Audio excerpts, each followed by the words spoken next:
Reprenons les arguments des platistes. Oui, que l'on voit l'horizon plat et non pas arrondi, alors que si la Terre était arrondie, eh ben, forcément on verrait, ça ferait une courbe. Le phénomène de parallaxe des étoiles, donc sans rentrer dans le détail, on devrait voir une différence de vitesse dans leur déplacement. Or là, on a un peu l'impression qu'elles sont toujours sur le même plan fixe.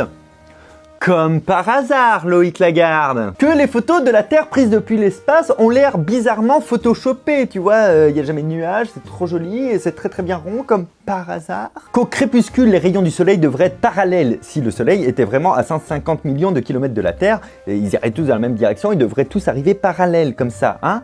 Eh bien c'est pas le cas. Que les avions ne coupent jamais par le sud. Pire, ils ne passent jamais près du sud et que personne n'a jamais en fait traversé l'Antarctique puisqu'en fait la Terre c'est un disque plat entouré d'un énorme mur de glace, hein. Bah ouais, c'est pour ça en fait. Bon alors là c'est le moment délicat de la vidéo parce qu'aujourd'hui je vous le dis, la Terre est pas ronde. Je sais ça vous choque, mais je vais m'expliquer dans cette vidéo et je vais vous expliquer pourquoi la Terre n'est pas ronde. Parce que comment vous dire ça sans que paraître pour un mec bizarre? La Terre n'est pas parfaitement ronde, tu vois, elle est pas lisse complètement. Je veux dire, il y a plein de phénomènes, il y a des creux, il y a des bosses, ça a été créé par la gravité, par les cataclysmes, par les aires glaciaires. Donc c'est pas une boule parfaite, mais c'est une boule. La Terre, c'est une boule. Voilà, elle peut pas être lisse parfaitement comme cette jolie boule là d'Harry Potter, mais elle est globalement la Terre c'est une boule, quoi. Voilà, c'est une boule. Sauf que cette théorie chelou prend de plus en plus de place, comme si c'était un peu cool d'être dans le doute, et comme si c'était cool de croire en autre chose. Et c'est normal parce que le sentiment d'appartenance est énorme. On a l'impression de faire partie de quelque chose de grand, de faire partie de ceux qui savent, tu vois. C'est tout à fait normal, mais c'est faux. Après voilà, on a l'impression d'être quelqu'un d'un petit peu particulier et on a envie en fait d'argumenter pour démontrer que la Terre est plate, mais on n'a pas envie d'écouter les arguments qui contre les arguments qui étaient censés contrer. Dommage, parce que c'est ça le vrai problème. Le problème, c'est que les platistes ont réponse à tout. Ils ont des arguments sur tout au départ. Et à moins d'avoir bien creusé le sujet, eh ben, on se retrouve un peu séché quand ils nous disent quelque chose. On fait, ah oui, c'est vrai que je ne sais pas pourquoi. Donc voici 10 contre-arguments que vous pouvez servir aux platistes et qui prouvent que la Terre est ronde. 1. Les fuseaux horaires. Si la Terre était plate, on ne pourrait pas expliquer le phénomène qui fait qu'on voit le soleil à différents endroits de la Terre en même temps, mais pas avec la même position dans le ciel, et en plus à divers endroits de la Terre. Je veux dire, même le phénomène de nuit, tel qu'on le connaît, pourrait pas exister. Comment ça se fait qu'à un moment donné c'est la nuit, d'un autre côté c'est le jour? Comment ça se fait qu'on voit le soleil se coucher quelque part alors que d'autres l'ont en haut dans le ciel? Si la Terre était plate, dites-moi comment ça marche les gars. Même avec leur théorie du soleil artificiel, ça ne fonctionne pas. Pour le prouver, c'est très simple, il suffirait que les platistes se fassent un Skype à divers endroits de la planète en même temps. Un endroit où le soleil se couche, l'autre il se lève et l'autre il est dans le ciel, et juste ils font un Skype, une visio, ils le voient, on le voit. La gravité, ce simple argument devrait fermer le débat complètement. Si la Terre était plate et donc qu'elle tournait, comme on sait qu'elle tourne, personne ne le remet en cause d'ailleurs qu'elle tourne, je sais pas pourquoi, eh bien on serait attiré vers l'extérieur, un petit peu comme une toupie. Là si je faisais tourner très vite l'assiette sur mon doigt, eh bien elle tomberait, donc c'est pas le propos. Mais si elle tombait pas, eh bien tout serait éjecté sur les côtés. Mettez de la soupe dans l'assiette, tournez, et puis il y en aura partout, quoi, tu vois. Donc c'est évident en fait, parce que c'est à cause du centre gravitationnel, ça ferait ça. Alors que nous, on tient debout sans être attiré par les côtés d'un truc qui n'existe pas, puisque où qu'on soit sur Terre, on est sensiblement à la même distance du centre de la Terre. D'où la force de gravité, parce que c'est une boule. Point numéro 3, pourquoi l'horizon n'est pas courbé? C'est un argument qui est souvent mis en avant et c'est assez malin de faire ça, j'avoue. Peut-être à cause de la taille gigantesque de la planète. C'est-à-dire qu'on ne voit pas assez de surface en même temps pour voir la courbe de la Terre. Imaginez que vous preniez un insecte qui fait la moitié de mon ongle ou un quart de mon ongle en termes de taille. Vous le mettez, vous le posez sur une boule qui fait 1 km de diamètre. Dans son champ de vision, il ne verrait jamais la courbe de ça. Vous, c'est très simple. Vous voulez voir la courbure de la Terre? Vous prenez un avion qui va très haut dans le ciel, à 10 km d'altitude, et là, vous aurez une vision assez large pour voir la courbe de la planète. Mais elle est trop grande pour un champ de vision et des yeux aussi petits, un champ de vision aussi restreint.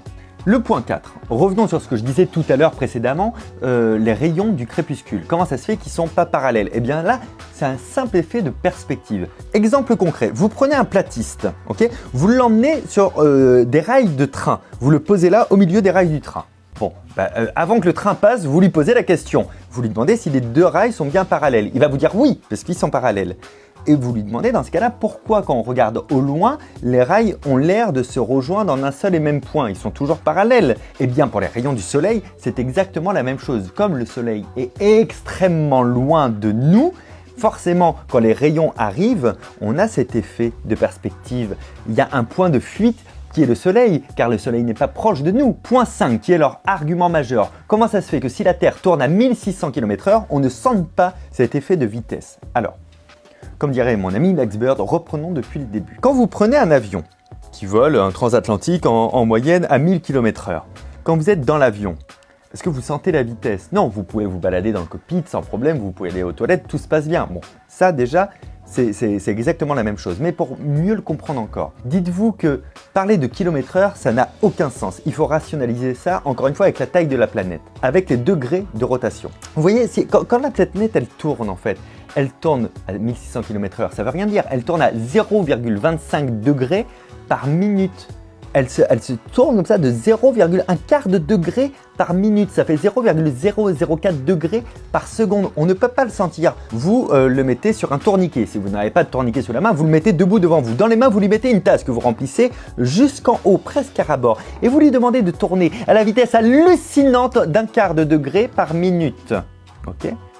Et vous lui dites, tu auras le droit d'arrêter quand la tasse se sera renversée. Parce que là, vous serez tranquille des années, du coup.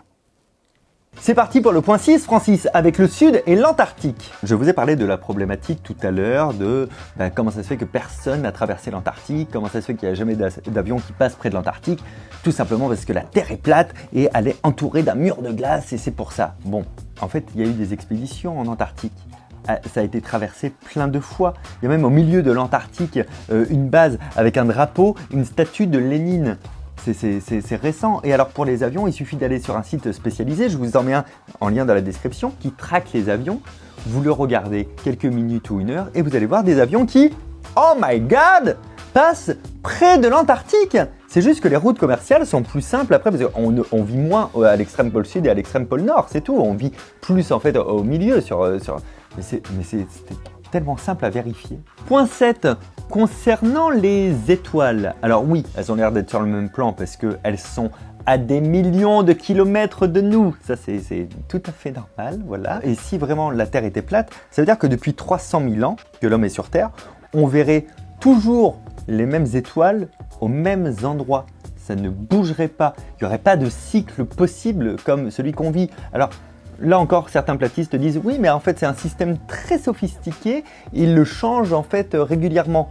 Hein, mais donc, ça veut dire quand même, ça fait 300 000 ans qu'il y avait déjà des mecs en fait de la World Wide Company qui étaient au-dessus et qui déjà perçaient des trous. Non, mais c'est pas possible. Avec des torches dans un drap noir. Mais ça marche mon idée ou pas? Le doute m'habite. Titre, point numéro 8. D'ailleurs, les 3 derniers points seront rapides. Le point numéro 8, c'est pourquoi. En fait, pourquoi il y aurait soi-disant un dôme? Pourquoi il y aurait un soleil artificiel? Pourquoi on nous cacherait que la Terre est plate pour nous dire qu'elle est ronde? Je me suis bouffé des heures et des heures de documentaires pro-platistes pour essayer de comprendre. Et la seule réponse viable, enfin viable, plus viable que les autres que j'ai pu recevoir sur pourquoi on veut nous faire croire qu'elle est ronde, ça a été, je cite, pour nous injecter leurs vaccins et nous mettre dans leurs écoles publiques. Voilà, je ne sais pas qui est ce fameux on ou ce fameux nous. Sérieusement, ce serait vraiment pour ça? Point numéro 9, il est très intéressant. Il s'agit de Mark Argent, c'est le leader des platistes aux États-Unis. Il a déclaré dans une interview qui est filmée, j'essaierai de trouver les images et de vous mettre le lien dans la description. Il a déclaré que, en fait, le journaliste lui posait la question de qu'est-ce qu'il ferait en fait si on lui démontrait comme ça que la Terre était ronde et qu'il ne pouvait plus le nier. Eh bien, il a déclaré qu'il continuerait de le nier, qu'il ne reviendrait pas sur sa position, même si on lui prouvait, même s'il le constatait. Pourquoi? Parce que toute sa vie est basée là-dessus, tout son business est basé là-dessus. Il est le fait que la Terre soit plate selon lui. Donc c'est quand même énorme cet aveu de mensonge de dire que si on me prouve qu'elle est ronde, bah je dirais ouais, mais pour moi je dirais qu'elle est plate. Le point 10, c'est dans le même reportage dans Behind the Curve où on voit également les platistes essayer de faire un test pour prouver enfin à la face du monde entier que la Terre est plate. Le test est très simple et très malin. ils vont envoyer un faisceau lumineux sur une très longue distance. Et alors sur ce chemin, il y a des espèces de plaques avec un trou et le faisceau va passer dedans. Et à la fin, comme toutes les plaques sont exactement à la même hauteur avec le trou à la même hauteur, eh bien le faisceau qui est mis à la même hauteur au départ, on doit le voir jusqu'au bout. Si jamais il faut lever le faisceau, ça veut dire qu'il fallait compenser l'arrondi de la Terre, tu vois. Bon, alors ils font ça. Et puis, ils n'arrivent pas à voir le faisceau au bout. Alors le mec au talkie-walkie, il fait monte le faisceau avec les mains pour voir. Et donc, il monte le faisceau. Et le faisceau, eh ben, on le voit qu'à partir de ce moment-là. Et leur seule réaction, c'est de regarder le truc en faisant interesting, interesting, very interesting. En clair, ils ont démontré eux-mêmes que la Terre était ronde selon leur propre protocole et le seul truc qu'ils ont à dire, c'est intéressant. Et bah oui, parce qu'ils sont Keblo, mais ça c'est quand même une belle preuve, c'est leur propre test qui dit que la Terre est ronde. Merci les platistes.